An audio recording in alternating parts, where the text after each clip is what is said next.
Hello and welcome. I have a different kind of video today.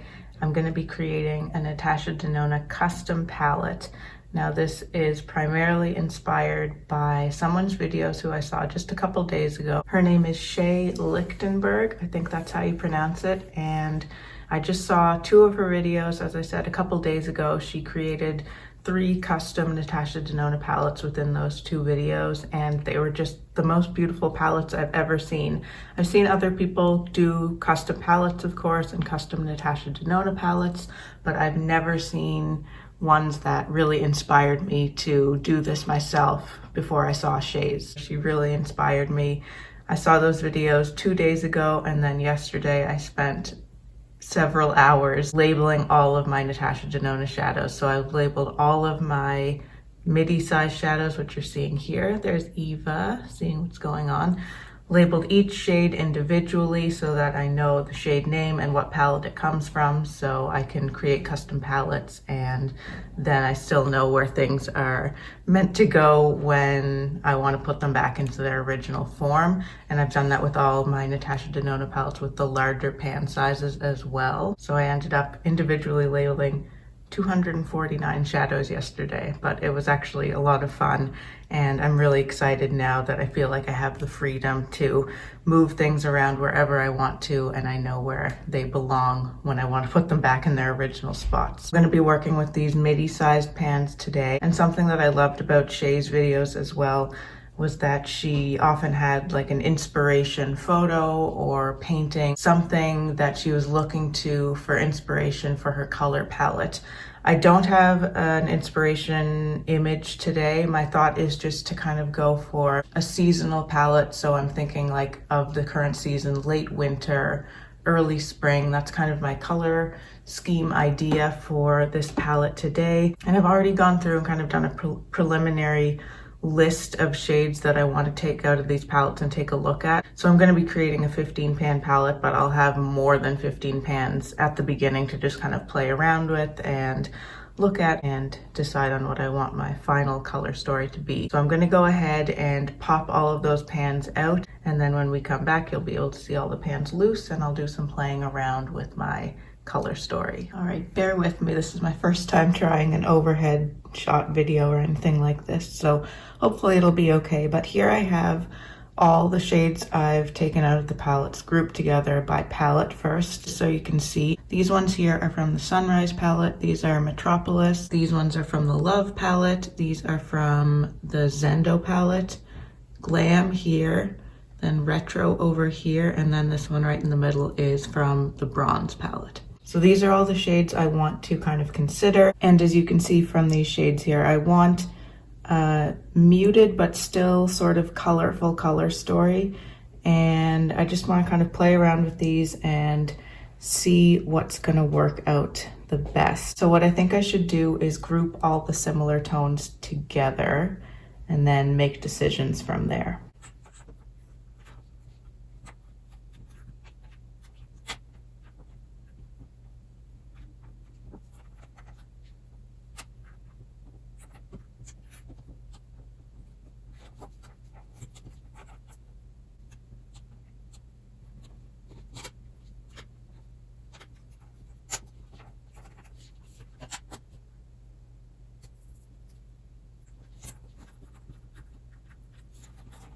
Okay, so here's what we're working with now. I've grouped together kind of the mid-tone, slightly warmer shimmers here, the little bit lighter to mid-tone, cooler tone shimmers, and these are like true cool tone shimmers. And here I have all these sort of mid to light toned, more neutral rosy mattes here, my yellowy tones here, my blues, my greens, and then my purples. Helps me to see really what I'm working with and help me to narrow down. So maybe let's start with these blues and greens. I think these are going to be the easiest ones to make decisions on. I definitely want this blue here. This one is Flow from the Zendo palette. And I'm going to keep this blue in too. This is Metro Aqueous because it's so pretty. And this one is Enigma from Metro, which is kind of a navy blue matte.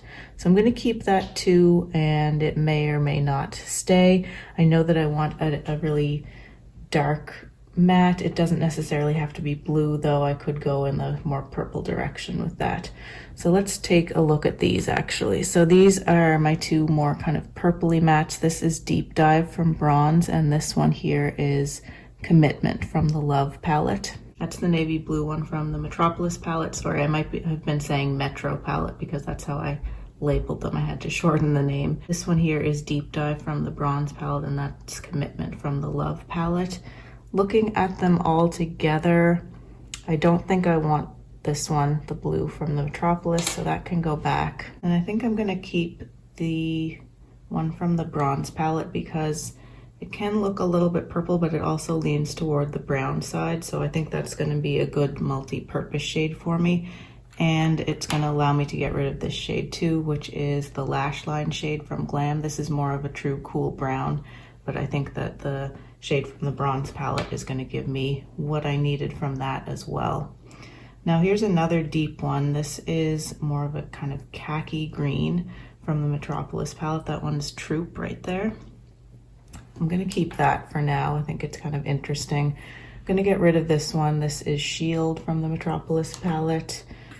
And looking at the rest of these greens here, I think this one is Breath from Zendo.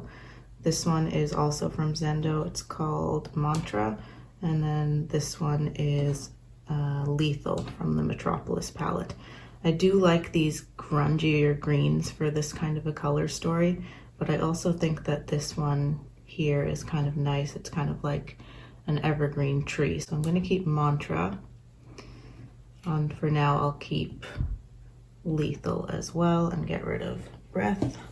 Looking at these yellowy tones here, I think for now I'm going to just keep this one. This is Morning from the Sunrise palette. It's hardly a yellow at all. It's a very toned down kind of shade, but I think it's nice for this season. I think it works. I'm gonna keep Citrine in there from Sunrise for now as well. I just think it looks nice with these colors, so we'll see what happens as we go along. Now these purples here, I really wanted a violet-y type tone, and the closest I have to that is this from the Love palette. That's the shade Dream. I'll put that in there for now, and I think I'm gonna get rid of these two from the Sunrise palette as well. Maybe I'll keep Aster in there just in case. Looking at these warmer shimmer tones, I'm very drawn to this one here, which has a cat hair on it, of course. This is Awakening from the Sunrise palette, and I think I really like how that looks with the other shades, and I don't think I need any of these other ones right here. Then with these sort of more cool tone shimmers, very drawn to Psychedelic from Retro. That's one of my favorite shades. I just think it's so pretty. And then you also have Glitz from Retro, which is sort of similar, but a little bit cooler toned. I think I have to swatch all of these just to make a decision. This shows me how important swatching is, because although they all look sort of similar in the pan, it's hard for me to discern the differences without swatching them. I think I want to keep this middle shade here, which is Center Lid 1 from the Glam palette. And then I think it's nice to have kind of a topper shade too, so I am going to keep Psychedelic from Retro. Now looking at these two more cool toned lighter metallics, this one actually looks pretty warm. That one is Queen from Metro, which I'm really surprised to see how yellowy that looks. And then this one here, I think is also Glam. Yeah, Inner Corner from the Glam palette. That's the one I'm going to keep. I like that cool tone. And then I have to decide on all of these mattes here. There, I've swatched those 9 mattes, and again, swatching is super helpful for making a decision here. This one I'm immediately drawn to, so that's 1, 2, 3, 4, 5, the 5th shade, so that one is Andy from Retro. I think it might be good to have a really light matte, so I'm gonna throw that one in. Maud from Retro. I'm gonna keep that brighter pink one from the Love palette, Valentine, for now. And then I'm also thinking if I have all those purples and blues, it's really nice to have a brown or a taupey type of shade to ground them. So I'm gonna keep the crease shade from Glam in there as well. All right, so I have 18 shades here and I need to narrow it down to 15. So I have to get rid of 3 of these shadows here. Swatched all 18 shades here to help me make a decision. Right away, I think that these two right here, that kind of violet-y type purple and this brighter yellow, are just too bright. They don't really suit the palette, so I'm gonna remove those. And then I just have to remove one more shadow. I think the other odd man out here is this one right here, which I think is from Sunrise. That's, yeah, Awakening from Sunrise. It's just a little bit warmer. I feel like this palette is going more toward the cool side for the most part, with some grungier, warmer colors, but I think that's the one that just doesn't quite suit what's going on here. So there are my 15 shade choices, and now I just have to decide how I want to arrange them and which palette I'm going to put them in. By the way, over here are the rejected shades. That actually looks like a really pretty palette as well. It's a little bit on the warmer side. I might try to make something with that too, but for now let's focus on my chosen shades. I'm thinking that those would look really nice in the retro palette, so I'm going to pop out all of these other shades and then we'll arrange my custom palette. So there's my empty retro palette with all these shades. I actually don't mind how this arrangement is looking just like this, so I think I'm going to pop them in and see how they look. I like how I've got some of the mattes grouped together. I've got the blues and greens sort of spread out a little bit just to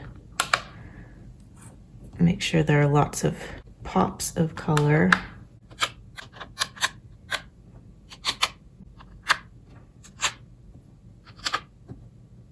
So here's my custom Natasha Denona Midi palette for late winter coming into early spring. I'm going to make sure I list all of these shades in order in the description box so you can see what everything is, and hopefully I'll have a video in the future where I actually do a look using this palette. I might be ambitious and do another palette with those rejected shades, a more sort of warm tone palette. If I do that, I'll pop in a picture of it and I'll list those shades as well. But I hope you like this palette. I hope you enjoyed this type of video. It's really a lot of fun to do this, and I highly recommend checking out Shay's channel and her videos on her Natasha Denona custom palettes, because those are truly the most beautiful palettes I've ever seen. So I'm going to link her channel below as well. Let me know if you have any questions or comments below. I always love to see those. And if you'd like to see more from me and you haven't subscribed to my channel already, I would love for you to do so. Thanks again so much. Take care, and I'll see you in my next video. Bye.